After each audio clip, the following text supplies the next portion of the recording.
서울 북촌 오래된 골목 안쪽에 자리한 샤나은행 북촌 지점.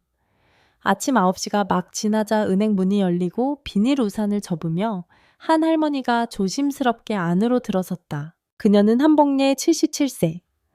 겨울이 막 시작되는 11월.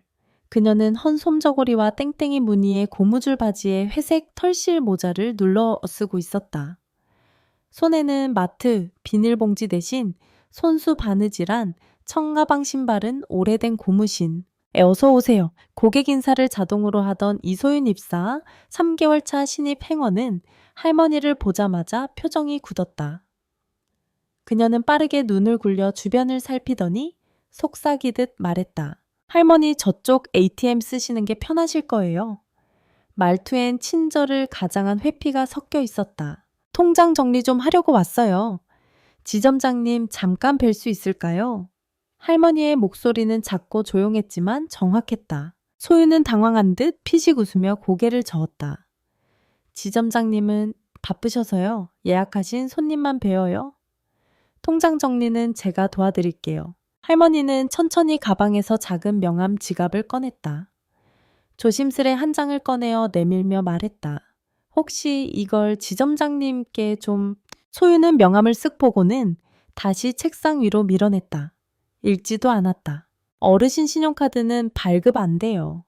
그리고 지금 번호표도 안 뽑으셔서 일단 나중에 다시 오시는 게 좋을 것 같아요. 그리고는 손가락으로 은행 출입문 옆에 조용한 구석문을 가리켰다. 여기로 나가세요. 시끄럽게 하지 말고요. 순간 주변 직원 몇몇이 고개를 들었지만 아무도 개입하지 않았다. 그녀는 입사한 지 얼마 되지 않았지만 유독 할당 실적에 예민한 타입이었고 쓸모없는 고객 상대하지 마라는 분위기를 눈치껏 흡수한 직원이었다. 한복례 할머니는 잠시 말을 잇지 못했다. 그녀의 눈에는 놀람도 분노도 없었다. 오히려 깊은 허탈감과 실망만이 남아있었다. 그리고 천천히 자리에서 일어났다. 지팡이도 없이 허리를 살짝 구부린 채 낡은 고무신이 은행 바닥을 스치는 소리가 유난히 크게 들렸다. 은행 밖 흐린 하늘 아래 은은한 빗방울이 다시금 떨어지기 시작했다. 그녀가 문을 열고 나가자 은행 정문 앞에는 검은 세단 한 대가 조용히 서 있었다. 운전석에서 정지우라는 이름의 남성이 우산을 들고 빠르게 다가왔다. 대표님, 어떻게 그냥 나오셨어요? 손에 아무것도 없으시고. 그는 의아해하며 차 문을 열어드렸다. 지점장 사무실에서 늘 차 한 잔이라도 대접받으시던 곳 아닌가요? 한복례는 조용히 고개를 끄덕이며 대답했다. 더는 저 은행에서 볼 일 없어. 지우야, 그냥 압구정 지점으로 가자. 그녀의 목소리는 단호했지만 감정이 실린 떨림이 느껴졌다. 주범네. 그리고 내일은 김 실장에게 이야기해서 변호사 동행하게 해줘. 조용한 말이었지만 지우는 그 의미를 곧바로 이해했다. 지우가 묵묵히 운전대를 잡자 라디오에서 흘러나오는 뉴스가 차 안을 메웠다. 오늘 오전 서울 증시 개장과 함께 사모펀드 시장에 큰 변동이 있을 것으로 예상되며 하지만 그보다 더 크게 울려 퍼진 것은 한복례 할머니의 마음속에서 일어난 작은 울분의 파도였다. 자신이 아닌 노인을 향한 대한민국의 시선을 온몸으로 다시 체감한 아침, 그녀는 창밖의 흐릿한 하늘을 보며 생각했다. 겉모습 하나로 판단한 그 아이가 혼자만의 문제일까?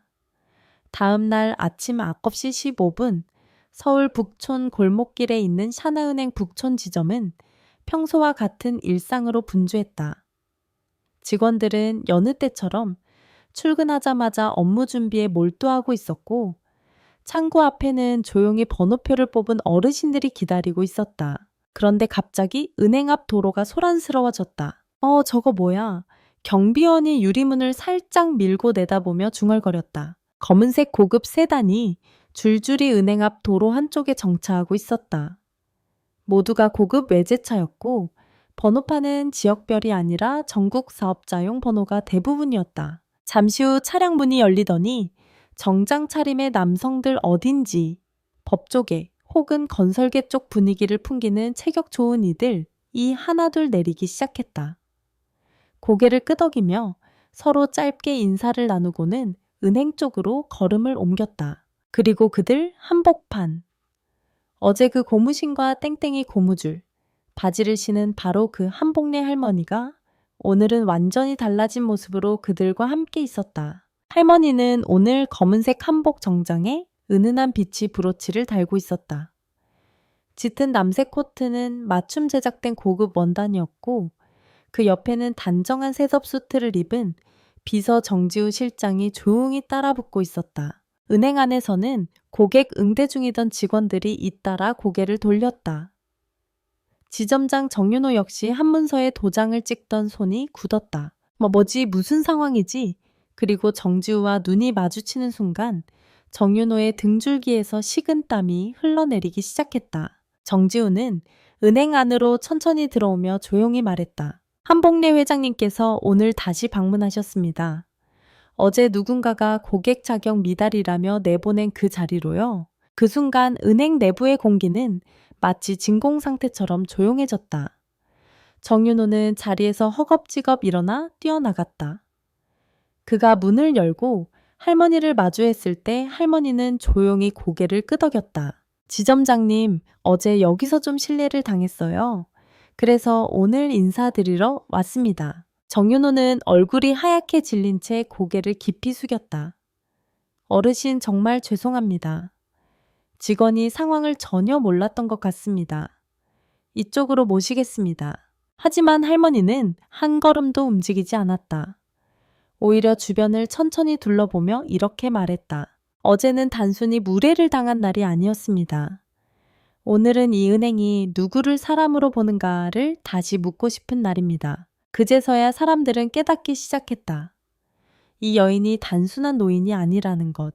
그녀는 바로 금융업계 실물 큰손이라 불리는 한복래 회장 서울 강북권 부동산 펀드와 사모펀드의 창립자이며 그 이름 하나만으로 주식시장과 건설업계가 움직인다는 전설의 인물이었다. 그녀는 평소에도 절대 인터뷰를 하지 않고 사진 한 장조차 언론에 드러난 적이 없는 인물이었다. 대중은 몰랐지만 은행장급 고위 인사들이 직접 찾아가도 인사 한번 받기 어려운 존재. 하지만 정윤호는 그 전설의 인물을 어제 자기 지점에서 이소윤이라는 신입 행원이 무시하고 내쫓은 것이다. 회장님, 저희가 오늘 바로 사과드리고 정윤호가 말을 잇자 할머니는 손을 들어 막았다. 이건 누군가의 잘못을 추궁하려는 방문이 아니에요.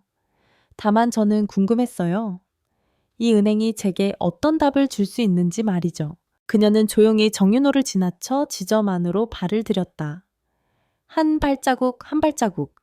정적 속에서 울려 퍼지는 그 걸음은 마치 법정에서 판결을 내리는 판사의 보폭처럼 느껴졌다. 서울 강남구 신사동 고풍스러운 담장과 나무가 어우러진 근행 압구정 지점. 늦가을에 아침 햇살이 은은하게 비치는 가운데 고급 세단 한 대가 은행 정문 앞에 조용히 멈춰섰다. 운전석에서 내린 정지우 실장이 재빨리 뒷좌석 문을 열자 한복래 회장이 천천히 발을 내디뎠다. 이번에는 다시 평소의 차림. 허름한 작업복 바지와 스웨터 그리고 살짝 낡은 모직 조끼. 누가 보아도 시장 다녀오는 어르신 같았다. 하지만 그녀의 눈빛은 어제보다 더 단단하고 선명했다. 안녕하십니까, 어르신. 문 앞에 서 있던 경비원은 먼저 다가와 인사를 건넸다. 오늘 방문 목적을 여쭤봐도 될까요? 도와드리겠습니다. 그 말투엔 의례적인 응대가 아닌 진심이 담긴 공손함이 스며 있었다. 통장 정리 좀 하려고 왔어요. 번호표는 어디서 뽑죠? 할머니는 조용히 물었다. 제가 도와드릴게요. 경비원은 정중히 고개를 숙이고 번호표 발급기를 눌러 번호표를 꺼내드렸다. 그리고 부드러운 손짓으로 안내했다. 이쪽 의자에 앉으시면 편하실 겁니다.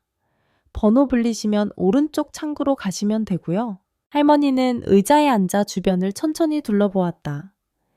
창구엔 시장에서 금방 장을 보고 온 듯한 어르신들이 여럿 앉아 있었고 젊은 직원들이 한 글자 한 글자 또박또박 설명을 해드리고 있었다.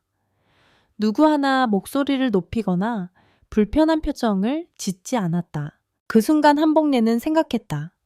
이곳은 사람을 대하는 방식이 다르구나. 번호가 불리자 조용히 창구로 다가갔다. 그곳엔 단정한 헤어스타일의 밝은 인상의 여성 직원이 앉아 있었다. 안녕하세요, 어르신. 어떤 업무 도와드릴까요? 그녀의 눈빛엔 경계도 피로도 없었다. 제가 이 은행에서 제일 높으신 분을 잠시 만나고 싶은데요. 할머니는 망설임 없이 말했다. 직원은 눈을 깜빡이며 물었다. 혹시 예약은 하셨을까요? 아니요. 대신 할머니는 조용히 가방을 열어 은은한 금박이 박힌 명함 한 장을 꺼내 건넸다. 이 명함만 전달해 주세요. 그분이 아신다면 바로 나올 겁니다. 직원은 공손히 고개를 숙이고 명함을 받아들었다. 그리고 접수대 뒤쪽에 사무실 문으로 사라졌다. 1분도 차에 지나지 않아 금행 압구정지점장 서민재가 직접 문을 열고 뛰어나왔다. 한복래 회장님 정말 영광입니다.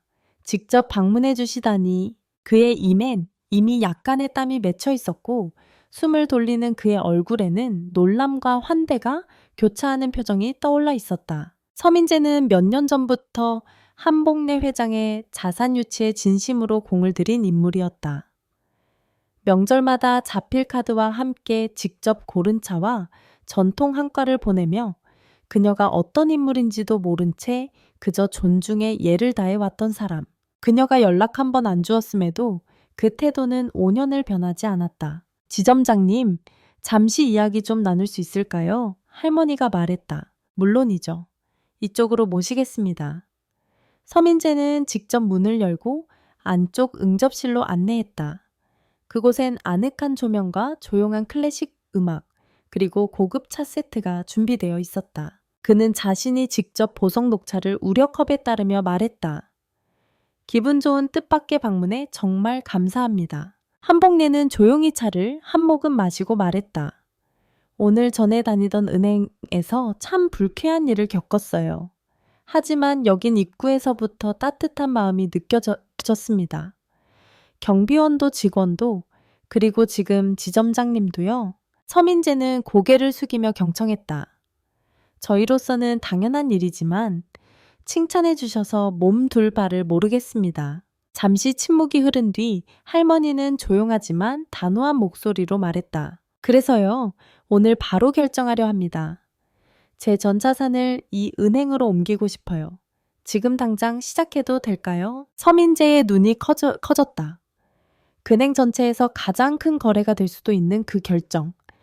그는 한순간 호흡을 가다듬었다. 여사님, 혹시 실례가 안 된다면 솔직하게 한 말씀 드려도 될까요? 한복래 회장의 말이 끝나자 은행 압구정지점장 서민재는 한동안 말이 없었다.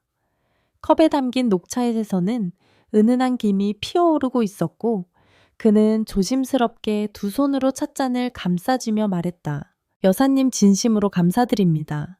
그러나 정직하게 말씀드려야 할 것 같습니다. 한복래는 눈썹을 살짝 올리며 그를 바라보았다. 그녀는 예기치 못한 반응을 기대하고 있었다. 보통 은행 지점장이라면 지금쯤 고객의 말을 받들며 무리한 약속이라도 했을 텐데 여사님께서 하루 만에 모든 자산을 이체하시면 저희 지점의 자산운용 시스템에 큰 부담이 될 수 있습니다. 특히 여사님의 자산은 대부분 고위험 고수익 사모펀드 구조화 금융 등 복잡한 구조로 되어 있어 단시간 내에 옮기면 오히려 여사님께 손해가 될 수도 있습니다. 그는 숨을 고르며 덧붙였다. 그리고 솔직히 말씀드리자면 저희가 그렇게까지 무리한 유치행위를 하는 건 금융업계 윤리상에서도 맞지 않다고 생각합니다. 그 순간 한복래는 묘한 표정을 지었다. 그것은 미소도 실망도 아닌 어쩌면 안도감에 가까운 감정이었다. 보통은 내 돈을 맡기겠다고 하면 다들 환영하고 기꺼이 무리한 조건이라도 내놓더군요. 예, 그래서 더 조심스럽습니다. 서민재는 흔들림 없는 눈빛으로 대답했다. 저는 여사님의 재산보다 여사님의 신뢰를 얻는 것이 훨씬 더 중요하다고 생각합니다. 한복래는 잠시 창밖을 바라보았다.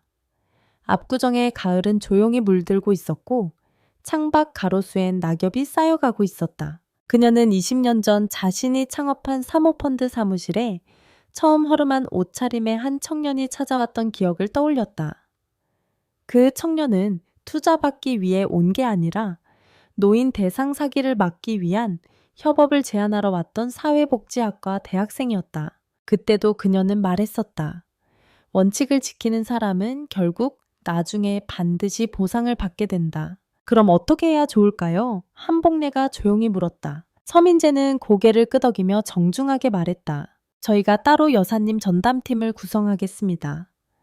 법률, 자문 투자 전략, 펀드, 리밸런싱 등 모든 영역에서 전문가들이 단계별로 옮기실 수 있도록 돕겠습니다. 그리고 그 과정은 3개월에 걸쳐 매주 회의를 통해 여사님과 직접 조율하는 방식으로 진행되면 어떨까요? 한복래는 미소를 지었다. 지점장님 참으로 괜찮은 분이군요. 돈 앞에서도 원칙을 지키는 사람, 그런 사람은 드뭅니다. 서민재는 손사래를 치며 말했다. 과분한 말씀이십니다. 저는 단지 당연한 도리를 한 것뿐입니다. 그래서 더 믿음이 가는 거죠. 그녀는 찻잔을 내려놓고 자리에서 일어났다. 지점장님, 내일부터 시작합시다. 네, 감사합니다. 저희 직원들이 여사님께 누가 되지 않도록 최선을 다하겠습니다. 그 순간 한복래는 문 앞에서 돌아서며 조용히 마지막 한마디를 건넸다. 혹시 정윤호 지점장과 아는 사이인가요? 큰행 북촌 지점 말이에요. 서민재는 잠시 놀란 듯 눈을 동그랗게 떴다. 네, 맞습니다. 대학 시절 선배입니다. 지금도 가끔 뵙고요. 왜? 그렇군요.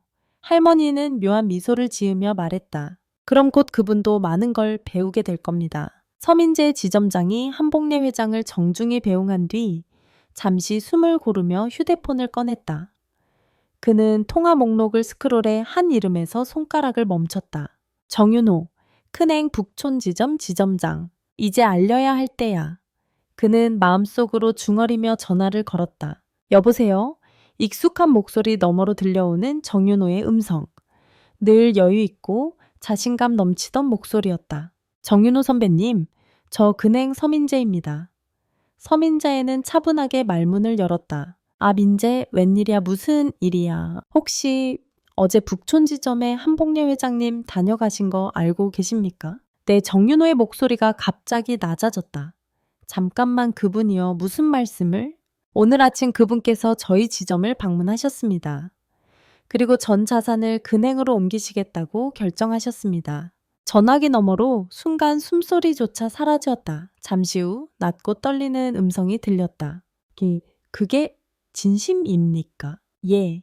지금부터 전담팀을 꾸려 단계적으로 이체 절차에 들어갈 예정입니다. 정윤호는 전화를 끊고 곧바로 은행 보안실로 달려갔다. 어제 오전 통장 정리하러 왔던 여성 고객, 작업복 바지에 낡은 조끼 입은 분 기억나요? CCTV 영상 당장 보여줘요. 보안 담당 직원이 몇 번의 클릭을 하자 화면 속에 영상이 재생되기 시작했다. 이 영상 속 장면, 은행 입구, 작은 체구의 노년 여성, 번호표도 없이 조용히 서 있다가 신입 직원과 대화를 나누기 시작한다. 그 신입 직원 이소윤, 팔짱을 끼고 코웃음을 치며 명함을 거절하고 손가락으로 문 쪽을 가리킨다. 지금 바쁘니까 나중에 오세요. 귀도 안 들리세요. 카드 발급 안 돼요. 마지막 장면은 그 노인이 아무 말 없이 조용히 은행을 나가는 뒷모습이었다. 정윤호의 손이 살짝 떨렸다. 그는 곧바로 회의실 호출 버튼을 눌렀다. 본부 간부 전원 긴급 소집. 10분 안에 회의실에서 모입시다. 회의실 안 부지점장 영업팀장, 고객관리팀 리스크관리팀까지 전원이 모였다. 모두 어리둥절한 표정이었다. 정윤호는 말없이 스크린에 CCTV 영상을 띄웠다. 영상이 재생되자 회의실 안은 숨소리조차 들리지 않을 정도로 정적에 휩싸였다. 이분이 한복래 회장님이라고요. 영업팀장이 믿기지 않는 듯 말했다. 정윤호는 고개를 끄덕이며 말을 이었다. 이 회장님은 우리 지점의 전체 VIP 자산 중 30% 이상을 보유한 핵심 고객입니다. 그런 분을 우리가 어제 이렇게 내쫓은 겁니다. 모두의 얼굴이 창백해졌다. 그 순간 회의실 문이 열렸다. 문 밖에 서 있는 신입 직원 이소윤. 그녀는 상기된 얼굴로 들어왔다. 정윤호 지점장이 조용히 물었다. 소윤 씨, 어제 오전 작업복 입은 어르신 기억나요? 이소윤은 눈을 피하며 작게 대답했다. 네, 기억납니다. 그분이 누군지 알아요. 그냥 좀 허름해 보이는 노인분이었죠. 신용카드 발급하러 왔는데 조건이 안 맞아서 정윤호는 화면에 띄운 한복래 회장의 프로필을 그녀에게 보여주었다. 자, 한복래 회장 프로필. 총자산 600원, 대산홀딩스 회장, 큰행 VIP 고객, 21년차, 강북 사모펀드 4대 계열 창립 멤버. 이소윤의 입술이 파르르 떨렸다. 그녀는 그대로 의자에 주저앉고 말았다. 말도 안 돼요. 정말 죄송합니다. 제가... 정윤호는 깊은 한숨을 내쉬었다. 이건 단지 개인 실수가 아니야. 우리 은행의 시스템 교육 문화 전체가 만든 결과야. 그리고 조용히 말했다. 한복래 회장님께 직접 찾아가서 사과드리겠습니다. 내일 오전 10시 모든 책임자 동행. 다음 날 아침 큰행 북촌 지점의 대기실에는 정적이 감돌았다. 직원들은 평소보다 일찍 출근해 제복을 정돈했고 대청소가 끝난 실내에는 긴장감으로 가득 찼다. 누구 하나 농담을 하지 않았고 서류를 넘기는 소리마저 조심스러웠다. 정윤호 지점장은 무거운 한숨을 내쉬며 본부 간부진이 앉아있는 접견실 문 앞에서 대기하고 있었다. 곧 그녀가 도착할 것이다. 오전 9시 59분 은행 출입문이 열렸다. 문턱 너머로 조용하지만 당당한 걸음으로 한복래 회장이 들어섰다. 오늘 그녀는 다시 소탈한 모습이었다. 허름한 회색 모직 외투와 민문에 손가방 두꺼운 안경 뒤로는 단호한 눈빛이 반짝이고 있었다. 그러나 놀랍게도 그녀의 곁엔 전날 함께했던 정장 차림의 경호원도 없고 비서 정지우만이 조용히 한 걸음 뒤따르고 있었다. 은행 앞 모든 직원이 자리에서 일어나 인사했다. 고개를 깊이 숙였지만 아무도 말하지 않았다. 그 사이 정윤호 지점장이 조심스레 다가와 고개를 숙였다. 한복래 회장님, 어제 있었던 모든 무례에 대해 진심으로 사과드립니다. 저희의 무지가 큰 신뢰를 범했습니다. 회장님은 말없이 고개를 끄덕이며 시선을 돌렸다. 그 시선은 한 사람에게 멈췄다. 고개를 숙이고 구석에 서 있던 신입 행원 이소윤. 그녀는 어제와 다르게 단정하게 묶은 머리와 진지한 눈빛으로 어떤 운명을 받아들일 준비가 된 듯 서 있었다. 이리 나와 보세요. 할머니는 조용히 말했다. 소유는 마치 얼음 위를 걷듯 한 걸음씩 앞으로 나왔다. 제가 죄송합니다. 정말 너무 무례했습니다. 그녀의 눈 깬 눈물이 맺혀 있었다. 전 단지 그날 너무 바빴고 솔직히 겉모습만 보고 판단해버렸습니다. 정말 부끄럽습니다. 한복래 회장은 그녀를 잠시 바라보았다. 그리고 아주 낮은 목소리로 물었다. 내가 어제 입고 온 옷이 그렇게 이상했나요? 아니요. 그저 아무것도 몰랐습니다. 그분이 누군지도 어떤 삶을 사셨는지도. 그 말에 한복래는 조용히 고개를 끄덕였다. 그리고 잠시 시선을 창밖으로 돌리며 조용히 말을 이었다. 내가 사모펀드 만들던 30대 시절 한 번은 내게도 똑같은 일이 있었어요. 직원들의 눈이 놀라움으로 커졌다. 낡은 양복 입고 찾아온 남자를 뻔한 대출 사기꾼이라며 돌려보냈죠. 근데 그는 나에게 대규모 부동산 정보를 주러 온 전직 국토부 간부였어요. 그녀는 천천히 말했다. 겉모습으로 판단했던 내 오만함이 인생의 중요한 기회를 날려버릴 뻔했어요. 그 뒤로 나는 겉보다 사람의 진심을 보려 애썼죠. 이소윤은 눈물을 닦으며 고개를 숙였다. 저도 배우겠습니다. 이 실수를 제 인생의 전환점으로 삼겠습니다. 한복래는 천천히 그녀의 어깨에 손을 얹었다. 실수는 누구나 해요.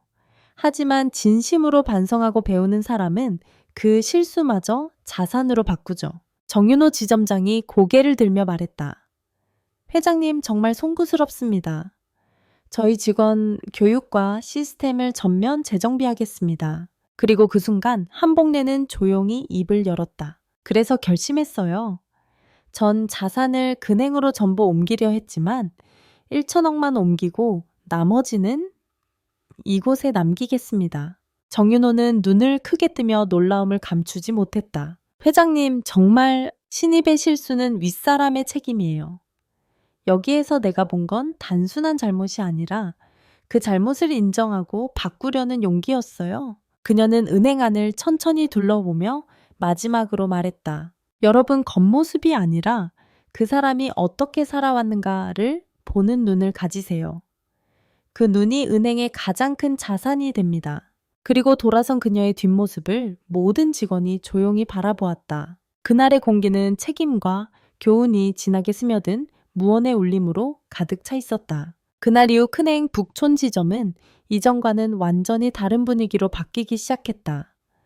정윤호 지점장은 실무와 전략 회의를 직접 챙겼고 가장 먼저 한 조치는 전 직원 서비스 재교육 프로그램을 도입하는 것이었다. 이제부터 매주 금요일 오전은 고객 존중의 날입니다. 고객의 겉모습, 말투 경제력과 무관하게 그 사람이 우리 은행에 왜 왔는지부터 묻고 이해하는 시간을 가져야 합니다. 정윤호는 직원들 앞에서 그렇게 선언했다. 그 순간부터 직원들은 기본 예절이 아닌 진심을 담은 응대와 관계의 가치를 배우기 시작했다. 이소윤의 가장 큰 변화를 보인 사람은 다름 아닌 이소윤이었다. 그녀는 자신의 잘못을 단지 반성으로 끝내지 않았다. 진짜로 바뀌었다.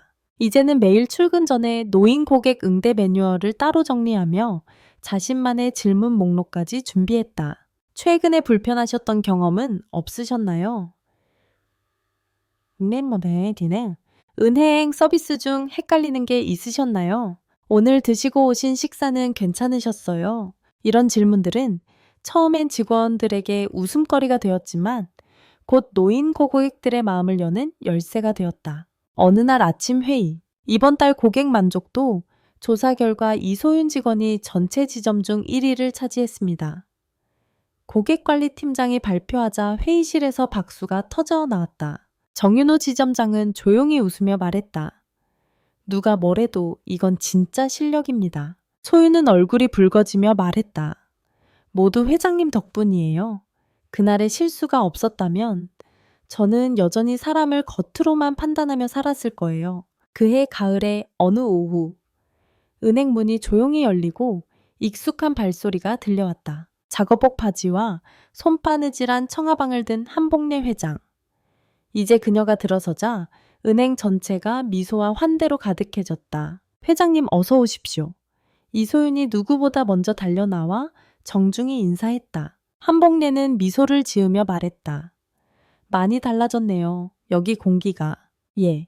모두 회장님 덕분입니다. 소윤은 눈빛에 진심을 담아 대답했다. 한복래는 잠시 은행 내부를 둘러보았다. 창구 직원들은 어르신 한 분 한 분에게 앉아서 천천히 설명하고 있었고 대기석에는 고령 고객 우선 존중석이라는 새 안내판이 붙어 있었다. 사람을 바꾸는 건 제도지만 제도를 움직이는 건 결국 사람이에요. 한복래는 속으로 그렇게 생각했다. 그녀는 다시 정윤호 지점장을 만나 창밖을 바라보며 조용히 차를 마셨다. 사람이 바뀌는 데는 시간이 필요하죠. 정윤호가 말했다. 하지만 진심은 통합니다. 한복래 검토자이니 왜 쟁개가 점담 전에도 보자에 시 점담아 투우리 보였다 했어. 그리고 조용히 웃으며 한마디 더 남겼다. 이제 스은행에 예치한 천억이 쪽으로 다시 옮기려고 해요.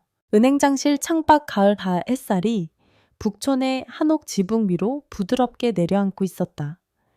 창문 너머 골목길을 천천히 걷는 어르신들의 모습은 마치 수묵화처럼 평온하고 정겨웠다. 그날 한복래 회장은 다시 큰행 북촌 지점을 찾았다. 지점장 정윤호와 마주 앉은 그녀는 조용히 찻잔을 들었다. 그리고 단호하게 말했다. 스은행에 맡겨둔 천억이 쪽으로 다시 옮기겠어요. 정윤호는 숨을 멈춰렀다. 정말이십니까? 저희가 회장님 신뢰를 다시 얻을 수 있다고 생각지 못했는데. 한복래는 찻잔을 내려놓으며 말했다. 순행도 훌륭했어요. 처음부터 끝까지 예의 바르고 체계적이었죠. 하지만 진심이 보이진 않았어요. 그녀는 고개를 들어 정윤호를 바라보았다. 그쪽은 완성된 시스템 안에서 매끄럽게 움직이지만 이곳은 그 실수와 아픔을 통과하며 진심이 생겨났어요. 사람들이 바뀌었고 태도가 달라졌어요. 나는 그걸 직접 보았고 느꼈습니다. 정윤호는 깊이 고개를 숙였다. 감사합니다. 말로 다 표현할 수 없을 만큼. 감사합니다. 말이 아니라 행동으로 보여줬기에 내가 돌아온 거예요. 한복래는 말을 이었다. 내가 이 은행에 20년간 맡겨온 건 단순히 돈이 아니라 나의 신뢰였어요. 그 신뢰가 무너졌을 땐 실망이 컸지만 그걸 회복하기 위해 온 조직이 움직이는 모습은 내 인생에서도 드문 장면이었죠. 그녀는 이어서 과정을 설명했다. 3달 동안 나는 두 은행을 오가며 비교했어요.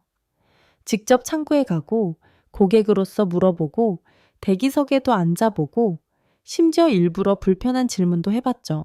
그랬더니 큰행 직원들은 확실히 달라졌더군요.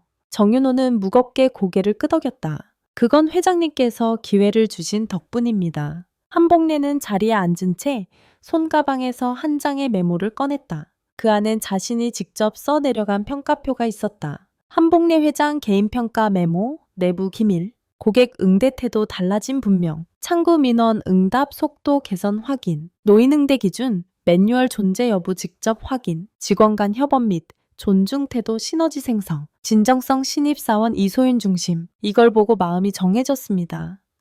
그녀는 메모를 건넸다. 정윤호는 그걸 두 손으로 받아들며 말했다. 평생 잊지 않겠습니다. 그 순간 문 두드리는 소리가 났다. 문이 열리고 이소윤이 조심스럽게 얼굴을 내밀었다.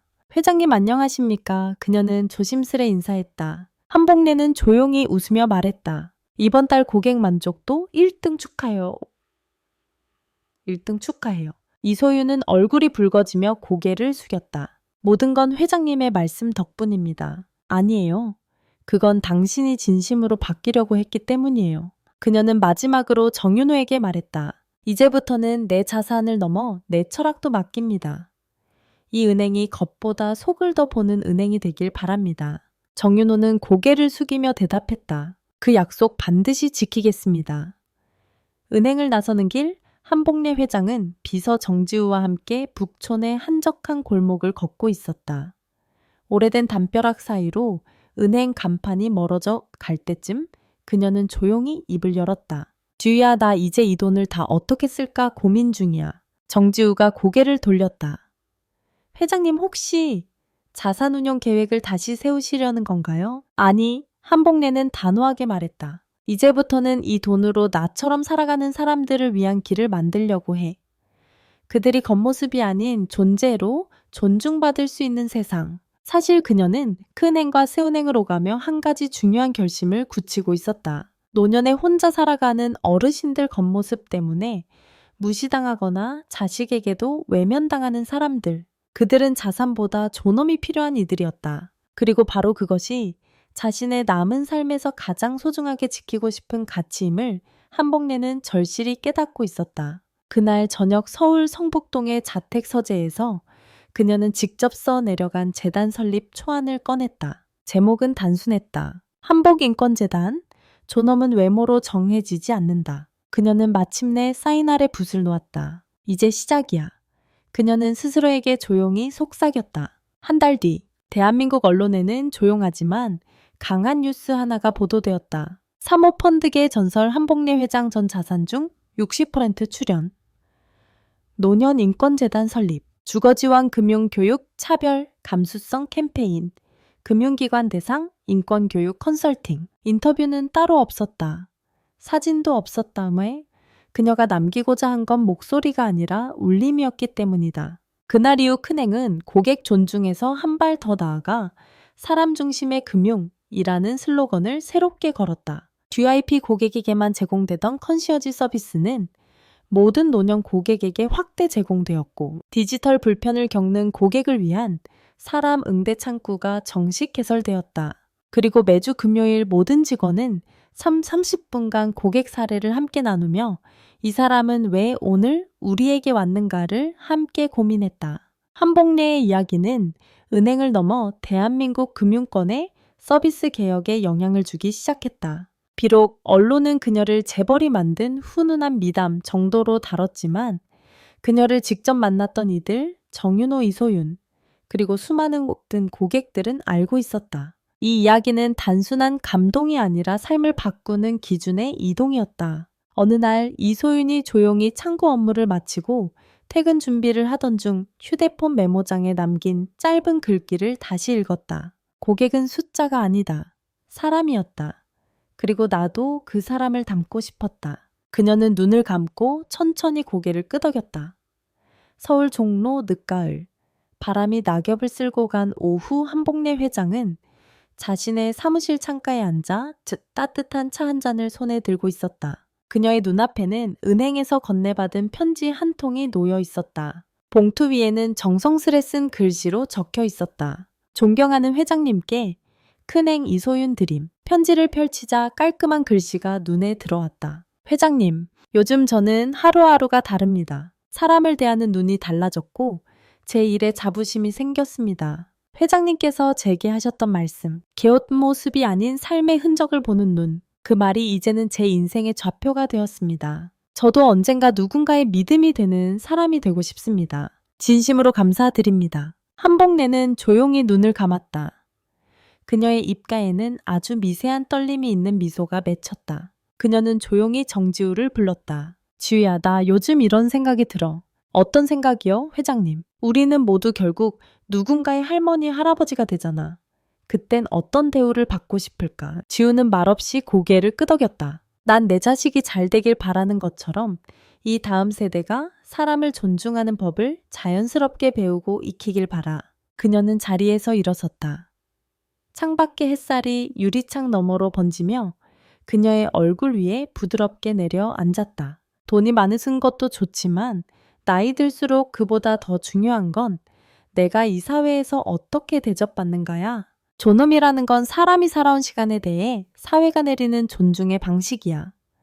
난 그 존중을 지키기 위해 여생을 쓸 거야. 그 후로 몇 달 한복래 재단은 시니어 금융교육과 더불어 전국 25개 지자체와 협약을 맺고 노년 인권 캠페인을 함께 진행했다. 나는 단지 나이가 들었을 뿐입니다.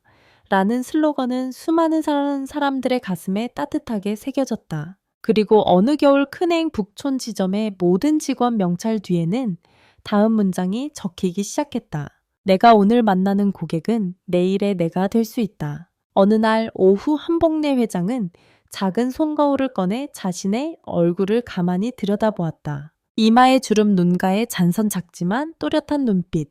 그녀는 중얼거리듯 말했다. 그래, 늙는다는 건 약해지는 게 아니라 누군가의 인생을 더 오래 살아낸 흔적이야. 마지막 장면, 재단이 주최한 강연회에서 그녀는 마이크를 들고 이렇게 말했다. 나는 회장도 아니고 부자도 아니고 유명인도 아닙니다. 하지만 저는 누군가를 존중할 줄 아는 사람이 되고 싶었습니다. 그리고 지금 저는 여러분께 그 가치를 전하고 싶습니다. 우리는 모두 늙어갑니다. 그때 우리는 어떤 대우를 받고 싶으신가요? 화면이 천천히 어두워진다. 자막이 흐른다. 이 이야기는 단지 한 사람의 인생이 아닙니다. 바로 우리의 이야기입니다. 겉모습이 아닌 사람 그 자체를 존중하는 세상. 함께 만들어 갑시다. 여러분, 지금까지 한복래 회장님의 이야기 어떻게 보셨나요? 이 이야기는 어느 날 갑자기 세상에 일어난 특별한 사건이 아니라 우리 모두가 언젠가 겪을 수 있는 아주 일상적인 순간에서 시작되었습니다. 누군가의 겉모습을 보고 무심코 판단했던 기억, 아무 의도 없이 던진 한마디가 누군가에게 상처가 되었던 순간, 아마 여러분도 한 번쯤은 있었을지 모릅니다. 그래서 이 이야기는 한복래라는 한 사람의 이야기인 동시에 우리 모두의 이야기이기도 합니다. 혹시 여러분은 어떠셨나요?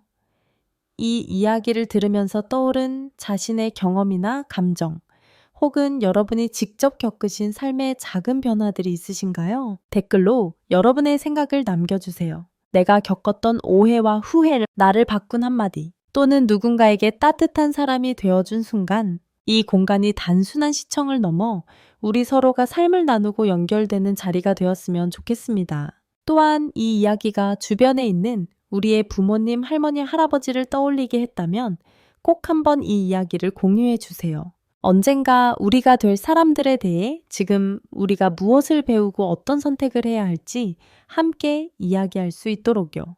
오늘도 바쁜 하루 속에서 이 이야기를 끝까지 함께 해주신 여러분, 진심으로 감사드립니다. 작은 변화가 큰 울림이 되고 그 울림이 또 다른 마음을 움직이기를 바라며 우리는 다음 이야기에서 다시 만나요. 구독과 좋아요 잊지 마세요. 여러분의 클릭 하나가 저희에겐 큰 힘이 됩니다.